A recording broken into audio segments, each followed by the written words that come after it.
Guys, syempre, adobo po ang natin niluluto. Meron tayong kangkong. Meron tayong patatas. I-separate ko muna yon at ilagay ko muna itong patatas kasi medyo matigas yung patatas sa kangkong. Maya-maya ko na lang ilagay yung patatas. Ay, yung kangkong. Ayan. Meron na tayong ulam ngayong tanghali. Sarap. Pakuluan natin siya ulit. Natin ang toyo. Siyempre, lagyan na rin natin ang suka. Ang asin. Konti lang kasi may toyo. May asin, ay may toyo na siya. At paminta. Ngayon, halo-haloin natin. Para lamutin natin. Maya-maya na natin ilagay yung mga gulay niya.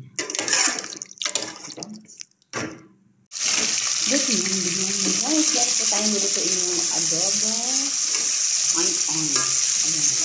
Siyempre, hindi ko na pinakita ang paglisa ng sibuyas bawang. At tapos on. Lagyan na po natin siya ng kaunting tubig.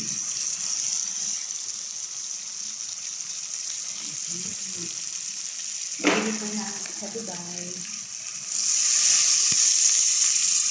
Kasi mag-aadobong on. Ayan. Lagyan natin ang suka at palambutin natin. Guys, alam niyo po kung ano to? Ito ang asukal. Lagyan lang natin siya konting asukal ang ating adobo. Masarap kasi medyo matamis-tamis. Konti lang, ganyan lang. Tapos, lagyan natin siya ulit. Hello guys, ito na po. Ito na ang ating adobong baboy. Wow!